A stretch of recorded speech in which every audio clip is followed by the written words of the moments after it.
Listen, Li Jingliang, he took a risk. He fought D-Rod, and this was a chess match, man. This was a very technical fight. I felt like these fighters were very even on the fighting plane. The Leech, this was the big thing. Okay, Age, I'm gonna be honest with you. This was the big thing. This fight gets announced, right? 24 hours. I say, okay, I was picking the Leech to beat Ferguson, but now let me go switch D-Rod. I'm gonna pick D-Rod over Jingliang. The reason why is because D-Rod was preparing for a 180-pound catchweight fight. Jing Liang weighed in at 170 pounds. So I was like, okay, D-Rod got an extra 10 pounds on him, right? So he's already going to be bigger. He should have more pop in his shot. Leach should be a little faster, all that. Well, boy, was I wrong. AJ, the Leach was faster. He was stronger. He was more explosive. He was more powerful. D-Rod was just more technical. He just had better footwork. He just had a more poppin' jab. And Teddy Atlas, the great boxing world-renowned Teddy Atlas, says in a non-barn burner fight, when it is very close, the person who is jabbing is generally the person who wins. Guess what? D-Rod jabbed Jing Liang face off all day. AJ, controversy. Let's talk about it, my man. 1 to 10. How big of a robbery do you see this, or do you see this as just being more or less of a close fight? I do see this as a robbery, but unfortunately, 1 to 10 on the robbery scale, man. I'm saying this is like a 5, maybe a 6 amount of a robbery, not an outright. This is, we're gonna burn the barn down. We're freaking out. We're tossing tables in the back. This is more of a, yeah, I think Li Jingliang should have won this fight, but I can see why D-Rod did. We were talking about when the mics are cold. I was saying, yeah, I can, with D-Rod being on the front foot the entire time, like you're saying, that Teddy Atlas was saying, leading that jab. I think they were saying something like he landed like 50 jabs just on Li Jingliang alone. The crazy thing, Li had good head movement in the third, man. The whole time he was ducking and dodging those jabs, even though they were still connecting every now and then. But that just goes to testament on how many D-Rod was actually throwing, because 140 shots just to the head. I'd probably say 100 of those were jabs, just because he was out there pumping it the entire time. Man, like I said, not the worst robbery ever, but I do think Jing Liang won this fight, unfortunately. What do you think? Yeah, no, I think that like at the end of the day, when they were reading the judges' scorecards, and I was like, okay, I lost in my betting tallies. I was like, okay, I lost that one, man. The Leech got it done. Goddamn, and I should have known.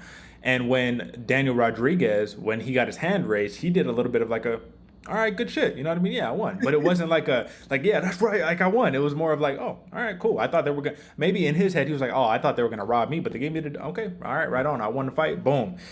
This is actually monstrous for Daniel Rodriguez's stock, to be honest with you, man. This is the biggest win of his career, arguably, because his biggest win prior was his last win, Kevin Lee, and we kind of see how that aged. Not fantastic, right?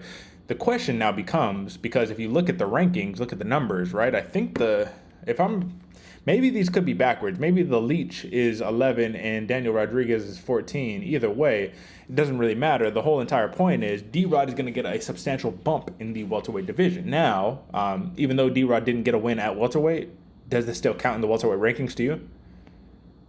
Yeah, kind of, not really. I mean, because technically they're both welterweight fighters, so it makes sense. And honestly, these guys are probably fighting at the same weight they'd have been fighting at in the night. If they made weight. Well, Jing Liang didn't make weight anyway, so I think it counts. But I don't know. Like, not the most impactful. You know what I'm saying? Like, I can see why it counts. But I'm not like saying D-Rod's gonna have like an 8 slot jump. We're gonna see this dude in the Oh, top no. 5 or something like that. Yeah, it makes sense. Yeah, no, absolutely. I mean, I just think it's like a case of like a bantamweight, two bantamweight fighters fighting at 145, just because like they couldn't make weight on short notice. So boom, so it's still like counts, but not really. Here's the big question here, AJ. Watching D-Rod style, we got to see him against more of an upper echelon opponent, right? Can he have success in the top 10 of the division with this fighting style? What do you think?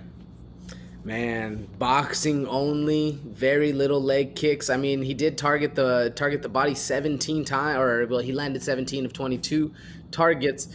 I don't know, man. I mean, you go against a really high level grappler or a really high level kickboxer, somebody who's keeping you away and out jabbing you, or every time you throw one, they slip under, cut an angle, get to your hips. I don't know, man. I think D-Rod is going to have to be more of a well-rounded fighter in order to really start getting into those top 5, top 10 fighters we're going to be seeing in the welterweight division, especially on a weight cut too, man, because he didn't, he did look like he sucked down a lot more, but like we said, short notice, so you can't really hold that against him. But with a couple fighters up there who are very, very talented and very well rounded, I see him having a little bit more trouble. Are you seeing the same thing I am, or do you think he can do very, very well in the top? I think D-Rod's going to be a perennial top 10 guy.